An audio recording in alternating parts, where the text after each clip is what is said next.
Ladies and gentlemen, I greet all of you and would like to remedy one injustice right away.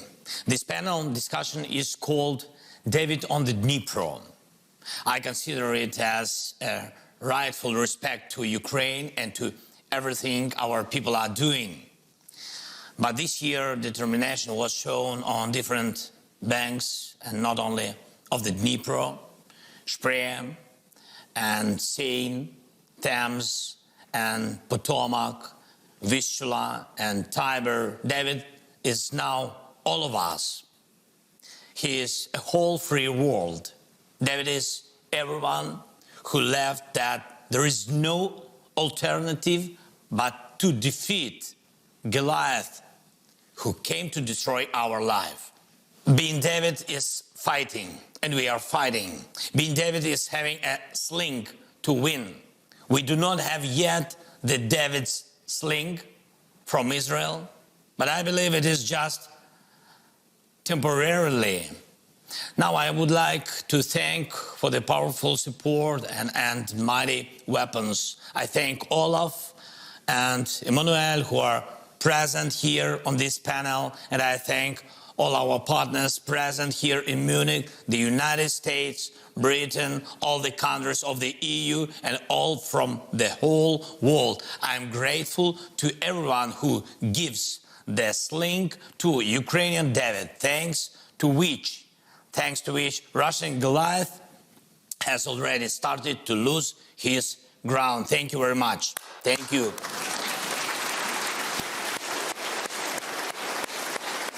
Thank you very much. We saw it last year, and he will definitely fall already this year. We can make it, all of us together, just as David did. We can make sure that there is no alternative to our victory, but then there should be no alternative to our determination, to the determination of all of us on Dnipro, and on Spree, on Seine, on Thames, on Potomac, and Vistula, on Tiber, Danube, and Jordan, and everywhere, in every part of the world where freedom is valued more than the mercy of a tyrant. Last year, when I was here in Munich at the conference, I was looking for such common determination. Ukraine was clearly telling the world, we will fight for ourselves if Russia starts a full-scale war. I wanted to hear from the world, Ukraine, we will be with you. Unfortunately, I heard it only after Russian missiles struck our land, already after the Russian tanks started moving, already after Putin destroyed all alternatives, leaving just one who will win, he or us. In fact, you have already responded with the name of this conference's panel discussion. Goliath has no chances. But unfortunately, he has a potential. Unfortunately, he tries to buy additional time for his aggression, trading with the world. Unfortunately, he can still destroy many lives, many. That is why we need to hurry up. We need the speed of our agreements, speed of our delivery to strengthen our sling, speed of decisions to limit Russian potential. There is no alternative to speed, because it is the speed that the life depends on. Delay has always been and still is a mistake. While we negotiate how to strengthen our defense with modern tanks, the Kremlin is thinking about ways to strangle Moldova. While we are trying to convince that Ukraine needs modern combat aircraft, the Kremlin has already convinced the Iranian regime. The result is not only lethal Iranian drones in Ukrainian skies, but also something with which the Kremlin paid for it. Are you sure it's just money? or maybe the world will face the enriched Iranian regime. And to what extent? 90%, 92 or 100%. And I'm sure none of us wants to let the region of Middle East and the Gulf to taste it, while we spent weeks to agree on new sanctions against Russia. The terrorist state is looking for ways to adapt to the restrictions already in place through parallel imports, shadow fleet of tankers and the like. Where shall we see the impact of this illegal profit of Russia? In the efforts to corrupt your political systems and international institutions, in attempts to destabilize your social life, and in disinformation campaigns against your people, in escalation in those regions that are sensitive to you. What awaits, for example, Libya, Mali, or Central African Republic while Moscow had the power? What awaits Syria? Nothing good, just like many other nations. So you will have no rest as well. So it's not just about Ukraine. The point is that Golhiath must lose. And there is no alternative to this, because the Kremlin can break the security and peace of all who are now represented here in Munich. Delayed decisions of the world are a resource. Putin's dictatorship lives on. It's been that way for years. The longer the talks about the enlargement of the European Union dragged on, the more destructiveness the Kremlin brought to the then gray zone between the European Union and Russia. The louder it was said that it was necessary to wait before Ukraine was allowed to enter NATO's open door, the more aggressive Russian policy became. The longer the silence on Crimea, on the global agenda lasted, the more vigorous Russian revanchism became. And the more the world argued over what sanctions and when to impose against Russia, the more shameless the Kremlin's ambitions became. The longer we in Ukraine, in Europe, in the world had no unity, the more illusions Russia had. Now all this is being corrected.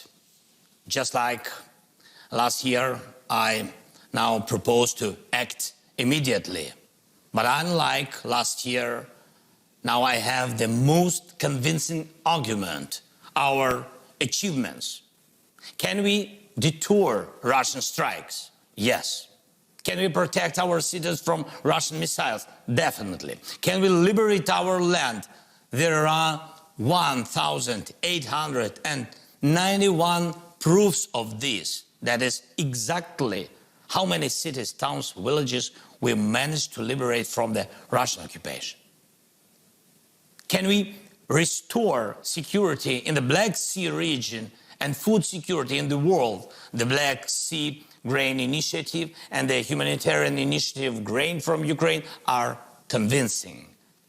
Is it time for Ukraine to be a full-fledged part of the European Union? Most Europeans support membership for Ukraine. We have already gained the status of a candidate country. We are already preparing to start membership negotiations. We are already united with the European economy, logistics, and energy. There is no alternative to Ukrainian victory. There is no alternative to Ukraine in the EU. There is no alternative to Ukraine in NATO. There is no alternative to our unity. Hence, there is no and should not be any alternative to completely get rid of Russian aggression, to liberate the land, to liberate people, because every city, town and village that remains under occupation means people staying in captivity. May people be the subject of compromise. No. We have to liberate Ukraine and Europe, because when the Russian weapon shoot at us, it is already pointed at our neighbors. May Europe be the subject of compromise. No. We have to liberate from Russia's aggressive potential every international institution and every sphere of the world economy, because only then there will be a chance for freedom to pass through our border further to the east.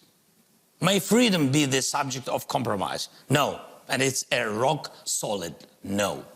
I'm confident that we can gain victory not only over Putin, but also over Putins.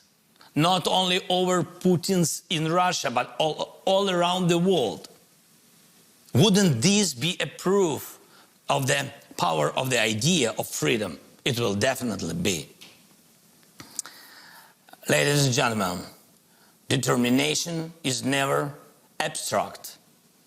David defeated Goliath not by the power of conversation, but by the power of these actions, by the courage and sling.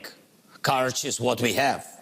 There is enough of it, not only in Ukraine, but in our entire coalition of victory. The sling should get stronger right now, so that the next year we would gather here in Munich for the first security post-war conference under the condition of free Ukraine, free Europe, free world. Olaf, Emmanuel, all our friends and I,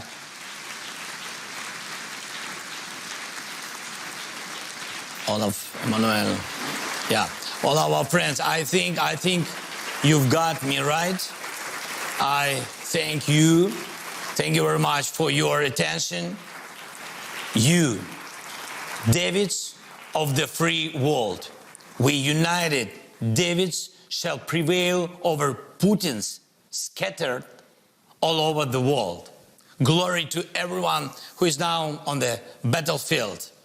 Slava Ukraini!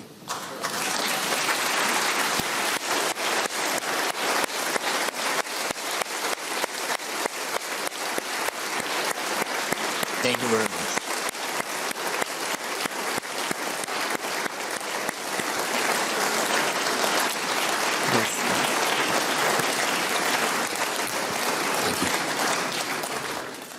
Mr. President, thank you very Пане much for your президенте, words. дуже дякую за ці слова ваші. Колись я запитував вас якийсь час тому, чи ви будете брати участь у безпековій конференції. І ви говорили, що ви прибудете особисто, коли війна закінчиться. І запропонували наступного року зустрітися у Мюнхені. Сподіваюся, так і станеться. But on the same question, if I may, Mr. President, President Putin clearly counts on the fatigue of the international community чітко розраховує на втому of міжнародної your спільноти. country, of decrease in resilience. І сподівається, що це призведе до зменшення підтримки вашої країні, вашого спротиву. Do you share his view? Чи ви поділяєте таку точку зору? Ви знаєте, я в принципі не поділяю точки зору президента Путіна. Я розумію ризики. Я впевнений, що вони дійсно є великі ризики. Він розраховує на те, щоб була уповільнена, перш за все уповільнена допомога, підтримка. І тут я говорю не тільки про зброю. Ми говоримо про підтримку, ми говоримо про фінансову підтримку, ми говоримо про політичну підтримку на всіх майданчиках, включаючи Організацію Об'єднаних Націй на різних майданчиках, політичну підтримку на африканському континенті і розділення те, чого він хоче, об'єднання світу навколо підтримки України. Об'єднання, перш за все, Європейського Союзу. Він працює з цим, його дипломати, вони постійно працюють. Тобто це і є працювати над тим, щоб ми не були такими зміцненими, як нам вдалося цього року. І тоді, якщо ви ти не є цілий організм, ти будеш втомлюватись, тому що є питання, є багато різних питань і є виклики енергетичні, інфляційні тощо. Він пробує об'єднати всі ці виклики, те, що є у світі, з'єднати з санкційною політикою держав. Але ми розуміємо, що все це відбувається саме через те, що він розпочав війну. Про це не треба забувати. Не треба втомлюватись, не треба втомлюватись, повторювати своєму суспільству і одне одному. І це абсолютно правдиво, втомлюватись про те, хто почав війну, чому він почав цю війну. Абсолютно зрозуміло, що він не буде зупинятись Україною, він з'їсть. Якщо ми зламаємось, він буде їсти далі всі інші держави, і інші держави, які були колись скажімо так, в Радянському Союзі. І тому абсолютно зрозумілі його кроки. Він зрозумів, що та швидкість, про яку я зараз говорив, і та швидкість, з якою ми з вами почали працювати, що вона впливає на нашу перемогу, а значить на його програш. Його програш на полі бою – це його програш всередині його держави. Ось чого він боїться – втратити себе в своїй державі. Дуже дякую, пане президент. Ми бачимо, що Росія кілька днів вже намагається розпочати наступ. Хотів би спитати, як ви думаєте, як воно розвиватиметься, і чи переживаєте ви, що Білорусь може приєднатися до путінської атаки на вашу країну? Щодо наступу, дивіться, тут все достатньо зрозуміло і не так складно. Там не такі генії працюють у військово-політичному керівництві Російської Федерації. Вони шукають слабкі місця в нашій обороні, дивляться на нашу логістику, чи встигають наші партнери з постачанням відповідної допомоги і підтримки. Тому він не випадково вони б'ють по цивільному сектору, б'ють по інфраструктурі, по логістиці нашій державі, по енергетичній мережі. Тобто все це удари не випадкові, залякування людей, щоб був хаос і щоб знов-таки не було міці від об'єднання всередині держави. Вони постійно над цим працюють. Тому вони шукають будь-які слабкі місця. Вони дивляться на південь нашої держави, вони працюють без пауз всі ці місяці, майже рік. Вони працюють на сході нашої держави, там найбільш гаряче і постійно, і там їх найбільше угруповання. Навіть тоді, коли ми деокупували Херсон, ви знаєте, що десь 40 тисяч їх військових бігли, просто бігли. Там бігли на схід, і вони розуміли, що вони втрачають Херсон, але їм важливо тримати найбільше угруповання на сході, тому що саме там вони шукають слабкі місця. Як вони там воюють, ну я вам скажу, також все зрозуміло. Йдуться артилерії, щоденно б'ють по цивільним домам, абсолютно не випадково, все руйнують для того, щоб люди виходили, люди вибігали і потім туди намагаються зайти. Ось, в принципі, що вони роблять на Донбасі. І ми розуміємо, що після цієї війни на Донбасі нічого живого не буде. І я зараз про людей і про інфраструктуру. На жаль, але ми констатуємо, що саме такі дії у нього, так само, як діяв Гітлер у часи Другої світової війни, використовуючи авіацію і бомбардування Європи. Тому ми розуміємо, ще раз повторюсь, сюрпризів тут ніяких немає. Ми розуміємо, що вони роблять. І якщо будемо встигати з партнерами бути більш потужними, ну, я думаю, деокупуємо раніше. Якщо уповільнені будуть процеси, є ризики просто руйнації всього Донбасу, але все одно потім ми все доокупуємо. Але я думаю про людей. Хотілося б раніше мати таку підтримку, щоб зберегти максимум людей. І це найважливіше, найбільша наша цінність. Що стосується другої частини вашого запитання про Білорусь, ми вважаємо, що на сьогодні ймовірності і високого ризику такого немає. Вони можуть піти з Білорусі, але це складно. По-перше, складно затягнути білоруських воїнів до себе, в їх склад. об'єднати їх, тому що білоруси, в принципі, ми розуміємо, не хочуть воювати проти України, не хоче переважна більшість суспільства. Ми маємо цифри аналітичні 80%, тому дуже складно отримати підтримку в Білорусі цього процесу, і тому їм буде складно їх затягнути. Але вони будуть це робити безумовно. Що я можу сказати? Це буде велика помилка Білорусі, велика історична помилка, тому що одна справа, коли з їх територій, з деяких аеропортів летить авіація або летіли ракети, території, які вони не контролювали, вони були під контролем Росії. Це одна справа. А інша справа, якщо ти свідомо йдеш в наступ і доєднуєшся до російських терористів, ти в цей момент стаєш терористом. І таким самим історично робиш Білорусь частиною терористичного режиму Путіна і цієї загарбницької війни.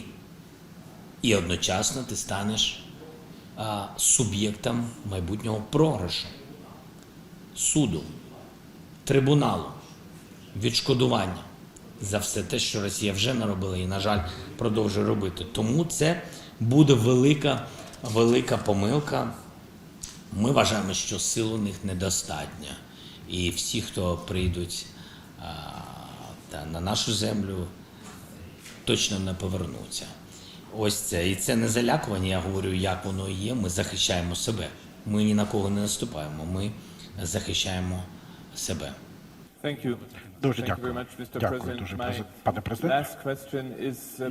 І наступне запитання про майбутнє вашої країни.